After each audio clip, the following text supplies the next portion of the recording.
Alléluia. Alléluia. Dieu, tu règnes. Merci pour ce bon matin, Seigneur. Merci pour ton amour. Merci pour ta bonté. Merci parce que tu es merveilleux. Merci parce que nul n'est comparable à toi et nul n'est semblable à toi. Merci pour ce moment. Seigneur, nous voulons le réitérer. Nous voulons dire que tu es digne et que tu nous suffis. Que toute la gloire te revienne, Seigneur, à travers ce moment de la parole. Que tu puisses parler à tout un chacun, que tu puisses réconforter, restaurer, encourager et guérir ce matin. Merci. Que toute la gloire te revienne, Papa, au nom de Jésus. Amen. Alléluia. Alors, ma question ce matin, c'est: es-tu heureux? Es-tu heureuse? Oh, ok, alors, bonne semaine, je rentre. Amen. Avant de venir ici au Canada, on m'avait parlé du Canada. J'avais regardé des émissions sur le Canada. Et je croyais que le Canada, c'était l'antichambre du ciel. Donc, avant d'arriver au ciel, il fallait passer par le Canada. Et quand je suis arrivé ici, je me suis rendu compte qu'il y avait des gens qui souffraient ici. Et je me suis posé des questions. Je me suis dit, oh mon Dieu. Exactement. Il y a des gens qui se plaignent ici. Il y a des gens qui souffrent dans leur âme. Et j'avais un frère, j'avais des amis qui vivaient ici. Et tu sais, quand tu parles avec les gens au Burundi, au Rwanda, au Congo, en Afrique en général, et que tu leur dises que tu passes à travers des moments difficiles ici au Canada, c'est difficile qu'ils te comprennent. Ils disent, tu n'es pas assez reconnaissant. Tu es au Canada. Peut-être qu'il y en a des gens qui pensent que le Père, le Fils et le Saint-Esprit vivent ici. Et vous savez, parler du bonheur ce matin, c'est difficile parce que des fois, tu peux l'amener de façon moralisatrice ou tu peux l'amener comme un motivateur. J'aimerais pas l'amener de ces deux façons-là. Mais la question que je vous pose ce matin, est-ce facile de reconnaître le bonheur dans la vie de quelqu'un? Est-ce facile de reconnaître, par exemple, la personne que tu vas rencontrer ce matin? Est-ce que c'est facile pour toi de reconnaître que cette personne est heureuse ou heureuse? OK, une question. Quel est le vrai sac? Quel est le vrai Gucci? Je vais voir les connaisseurs ici.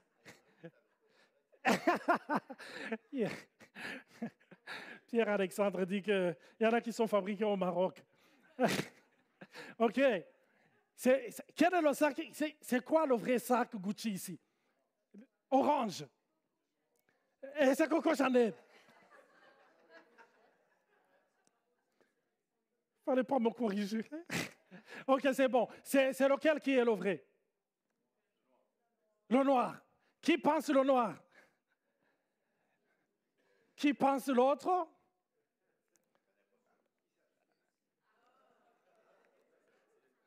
Ah, OK. Un autre test. Vous allez vous reprendre. Parmi les deux, quel est le vrai sac? Coco Chanel? Hein? À droite, à gauche? Ah, c'est bon. C'est le même à l'envers. Les deux sont vrais. On voit que Michel, c'est un connaisseur en ce qui concerne les sacs.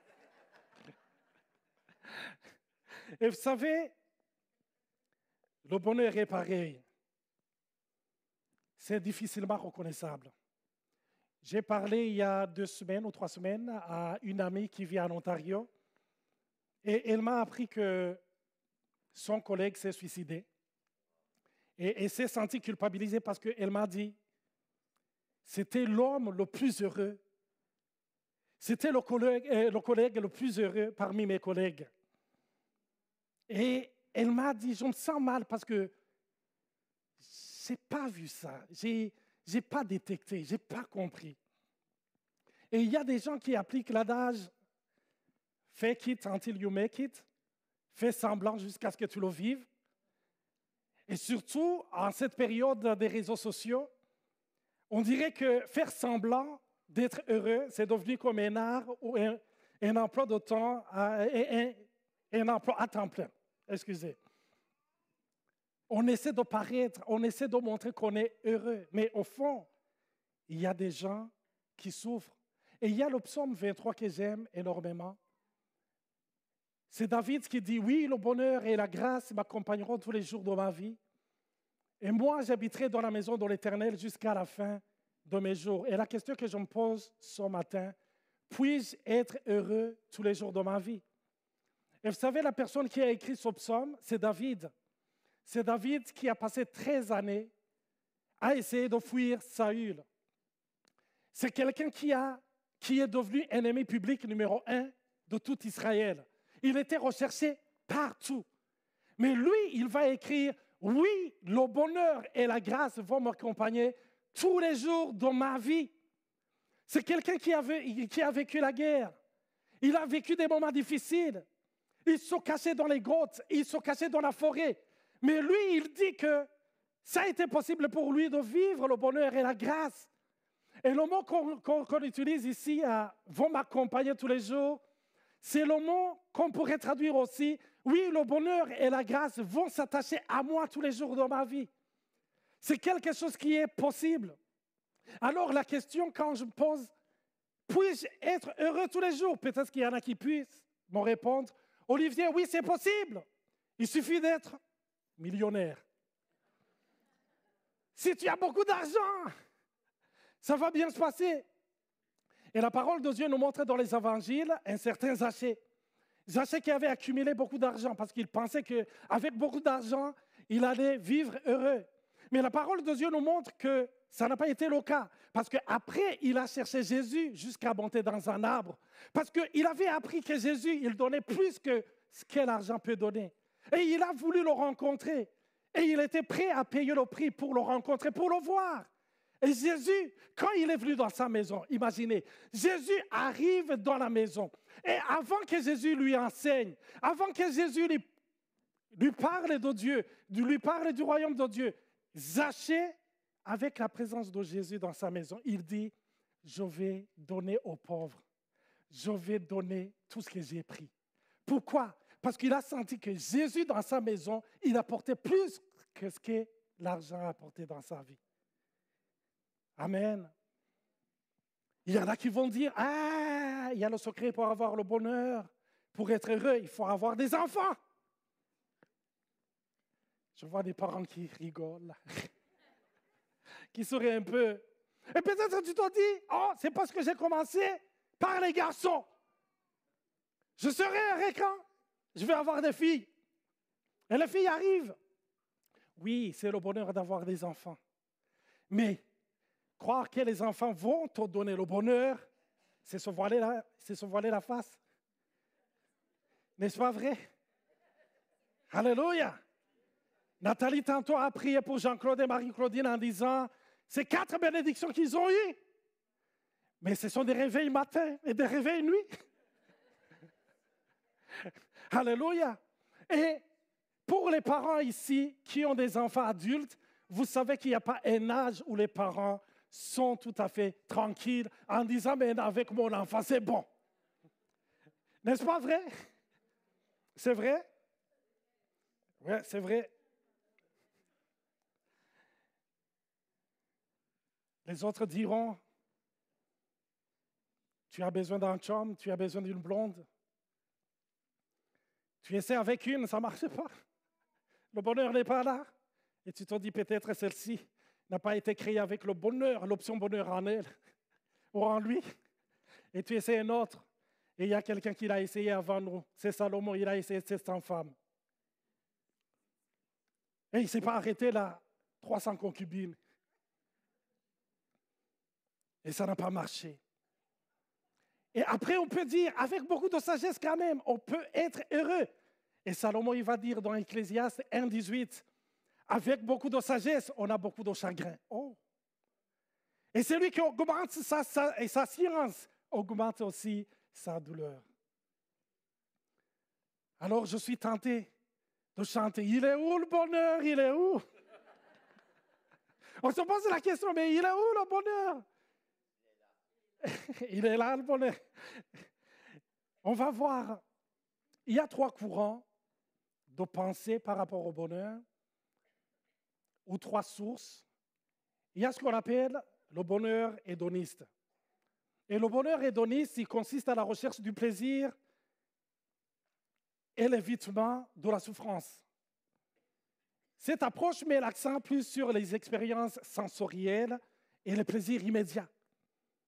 Quand tu parviens à trouver le bonheur, si tu veux trouver le bonheur, vite fait, il faut trouver des sources de plaisir. Je me rappelle, heureusement que les enfants sont montés. Je me rappelle un jour, il y a un ami qui m'a présenté à un autre ami qui s'appelle Cannabis. Bon, c'est le Cannabis, ce n'est pas un ami. Alors, il m'a dit, Olivier, quand je te regarde, je peux te présenter quelque chose qui va t'amener dans un monde merveilleux. Et je disais, waouh, j'en ai besoin. Qui n'a pas besoin de vivre et d'expérimenter ce monde merveilleux? J'ai dit, oui, j'en ai besoin. Et il m'a dit, Olivier, parce que je lui parlais souvent du fait que j'aurais aimé être chanteur. Mais quand je chante, vraiment, quand je regarde les chantres ici, je dis, bravo. Moi, quand je chante,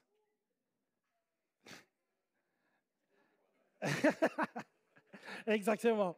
Donc, il m'a dit, quand tu vas fumer ça, quand tu vas consommer ça, tu vas commencer à avoir de l'inspiration. J'ai dit, waouh, donne-moi ça. J'ai commencé à fumer. Mais à chaque 5 minutes, je lui posais la question, l'inspiration, il vient quand? Parce que ça ne venait pas. J'ai consommé. Il m'a dit, étale-toi sur le sol, regarde le ciel comme ça, et commence à fredonner. J'ai commencé. Et je lui ai dit, ça vient quand? Il a dit, continue. Ça n'a pas marché, mais j'ai failli me casser le dos en allant dormir. Parce que j'ai raté mon lit et j'ai cogné mon dos. Et je me suis dit, oh my God, il est où le bonheur? Et vous savez, le bonheur qu'offrent les plaisirs a une limite. Parce que souvent, après avoir expérimenté, ça peut être de bons plaisirs, entre guillemets, mais souvent, on finit toujours par atterrir.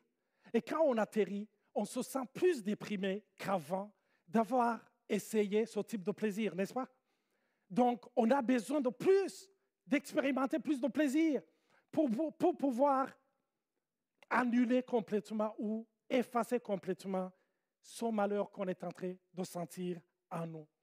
Mais la question que je me pose aussi en tant que chrétien, est-ce que nous ne recherchons pas ce bonheur hédoniste à travers notre relation avec Dieu?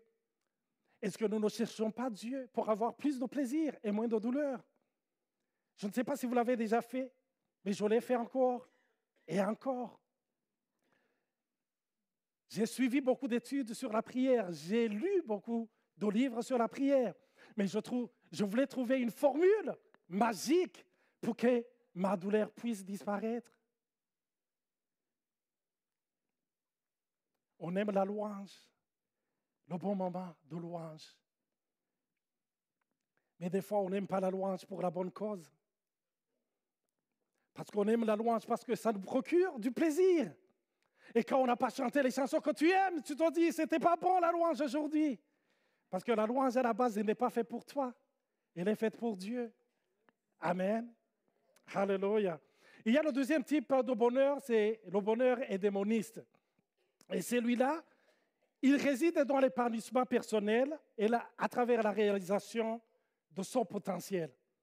Donc, tu te fixes les objectifs et ton bonheur réside dans le fait de les réaliser. Il y a des gens qui trouvent leur bonheur à travers les réalisations qu'ils accomplissent dans leur vie. C'est-à-dire, on est heureux de fournir les efforts, mais surtout d'atteindre les objectifs. Y a-t-il des gens qui trouvent ce genre de bonheur ici? Je les connais, quelques-uns. C'est le bonheur qui est régi par ma performance. Mais celui-là aussi, il a des limites. Pourquoi? Quand on a atteint tous ces objectifs, on se sent un tout petit peu malheureux parce qu'on carbure à la performance. On a besoin d'autres tâches, d'autres choses. Il faut faire quelque chose. Et quand on n'a rien à faire, on se sent inutile. On sent qu'on ne sert à rien. Et notre bonheur chute. Et quand on vit un échec, notre bonheur chute. Mais aussi, quand il y a quelqu'un qui est plus performant que nous, on sent que notre bonheur disparaît. Et c'est là où naît la jalousie et la haine dans notre cœur. Parce qu'il y en a qui font mieux que nous. Parce qu'on s'identifie à ce que nous faisons, à ce que nous produisons. Et en tant que chrétien, je me pose la question, est-ce qu'on ne fait pas la même chose? Quand j'ai amené quelqu'un à Christ, quelqu'un qui est touché par le message, je me sens heureux. Mais quand quelqu'un rejette le message que je lui partage, oh, je me sens déprimé, je ne sers à rien. Mon bonheur disparaît.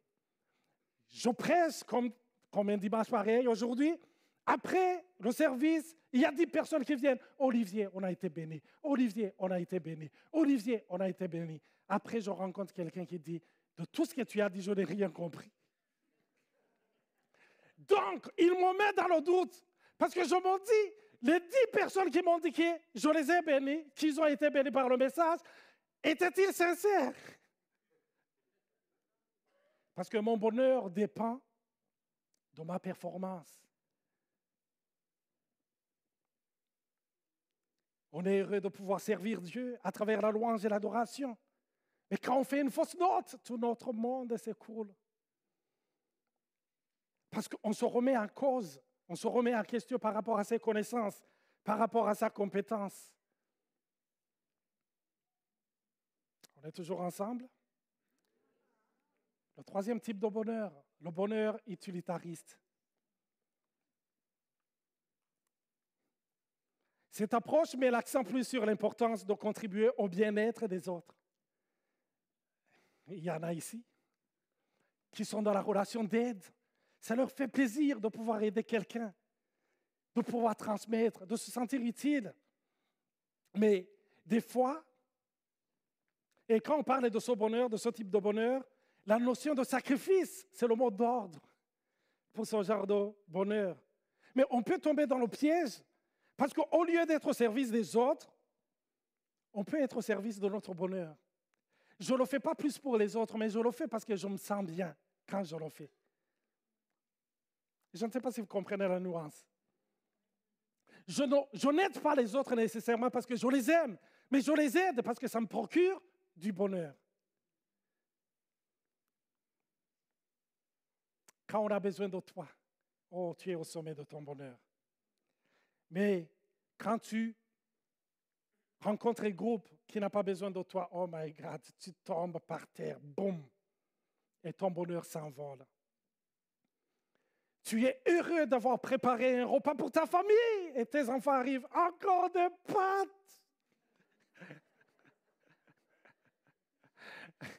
Et tu te sens, waouh, ton bonheur disparaît. Mais vous savez aussi, pour ceux qui vivent ce genre de bonheur, il y a aussi l'épuisement. Pour ceux qui sont en intervention souvent, c'est ce qu'on appelle l'usure de compassion. On se donne tellement,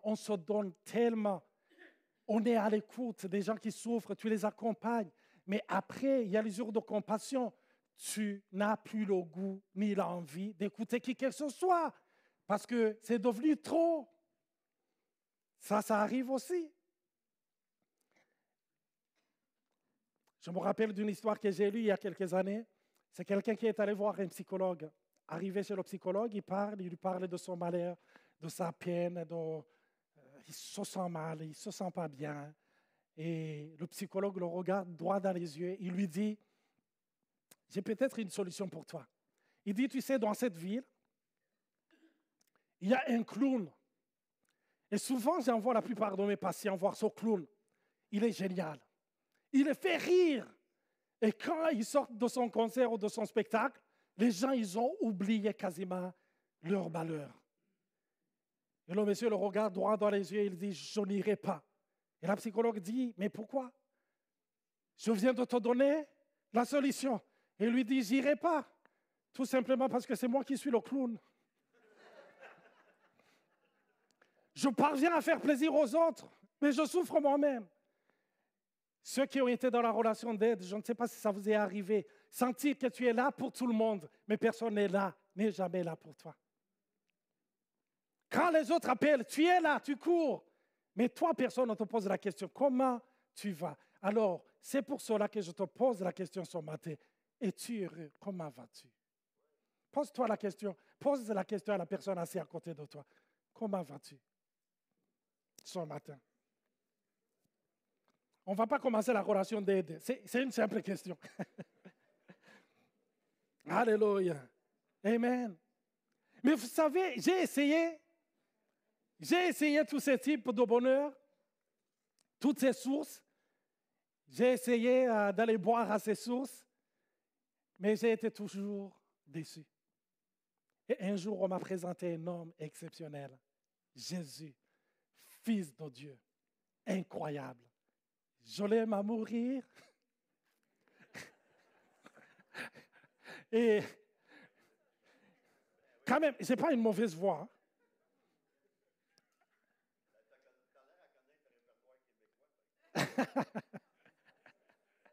Ça, c'est français. Alors, on m'a présenté Jésus. On m'a dit, Olivier, tu as essayé de fumer, tu as essayé de boire, tu as essayé toutes sortes de choses. Ça n'a pas marché. On m'a dit, essaye Jésus. Et je me rappelle, c'était le 12 avril 1998. Ce jour-là, Jésus, je l'ai vu. Je ne l'ai pas vu avec mes yeux, mais à travers le message, on dirait qu'il était là. Il était présent. Et j'ai été tellement touché que je lui ai dit, Seigneur, je suis fatigué. Je te donne toute ma vie. Viens transformer ma vie. Je suis en peine. Je parviens à faire rire les gens, mais je souffre intérieurement.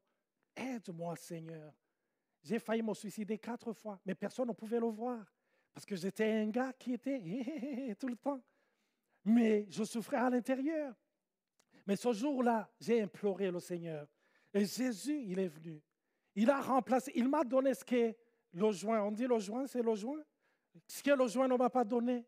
Il m'a donné ce que l'alcool ne m'a pas donné, ce que les filles ne m'ont pas donné. Il a transformé ma vie. Alléluia. Et quand il est venu dans ma vie, je me suis dit, waouh, je suis tombé sur la perle rare. Je suis tombé sur le trésor. Et effectivement, c'est un trésor. Mais je croyais que je n'allais plus souffrir. Je croyais qu'il allait éloigner d'un coup de main, toutes mes souffrances. Mais je me suis rendu compte que la souffrance n'était pas loin, qu'il rôdait toujours autour de moi pour revenir. Et on m'avait appris qu'il répondait aux prières. Et je disais, waouh, je viens d'avoir la baguette magique. Je ne vais pas. Et le bonheur fut. On m'a expliqué que sa parole allait apporter plus de bonheur.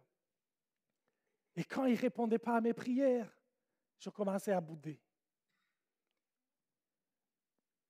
Celui qui conduit la louange disait, est-ce qu'on peut se lever et commencer à louer le Seigneur? Je disais, loue le Seigneur, toi, à qui il a donné le bonheur.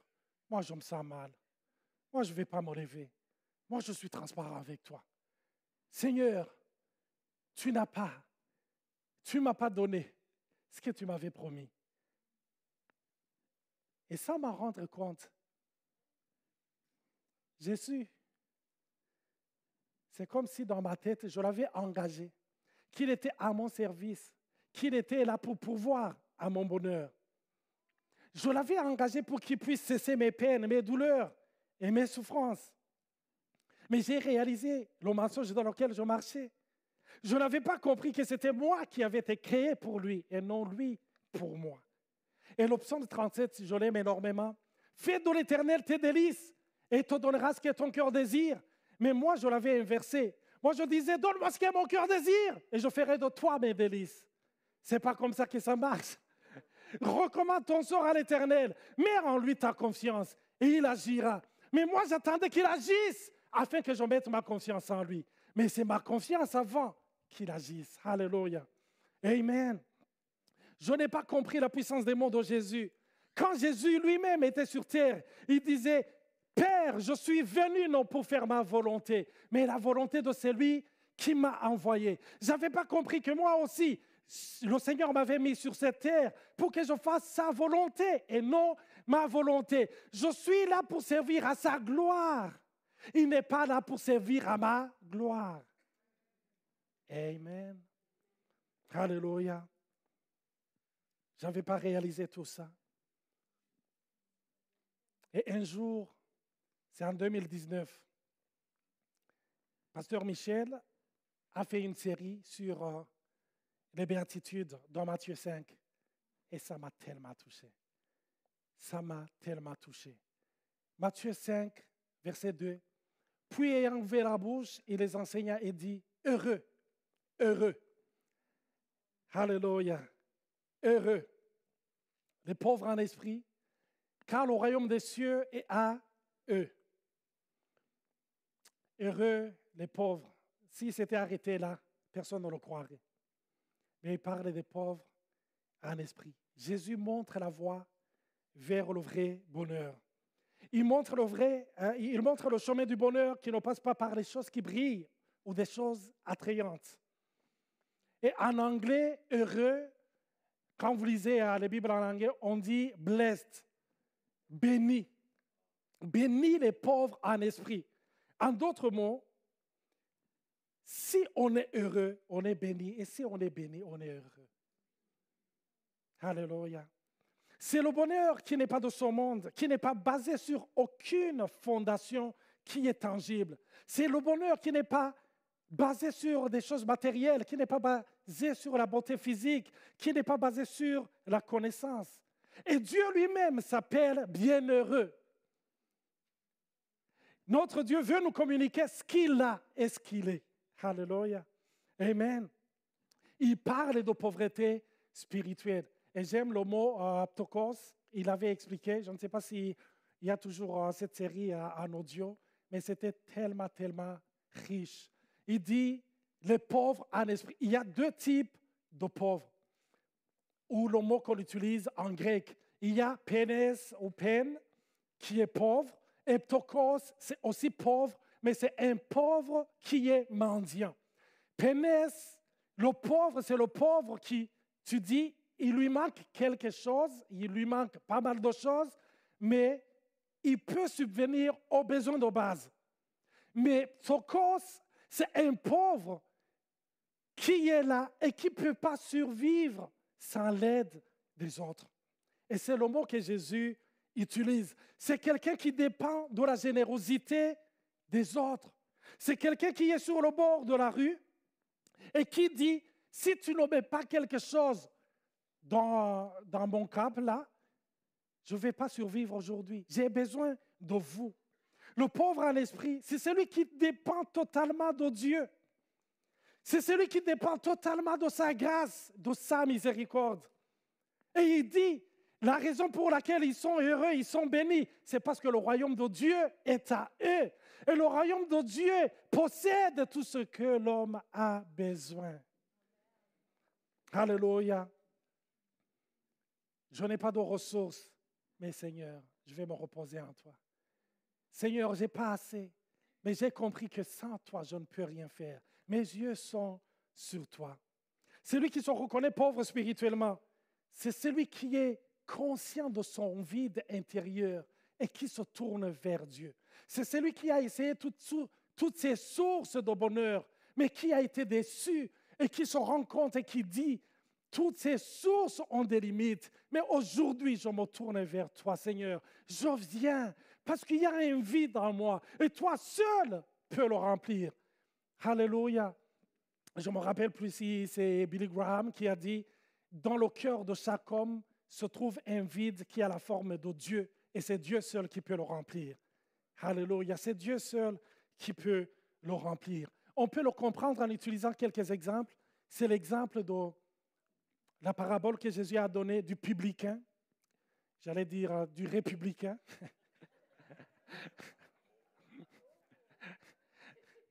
faut que j'ajoute, c'est du démocrate. Non, c'est du publicain et du pharisien.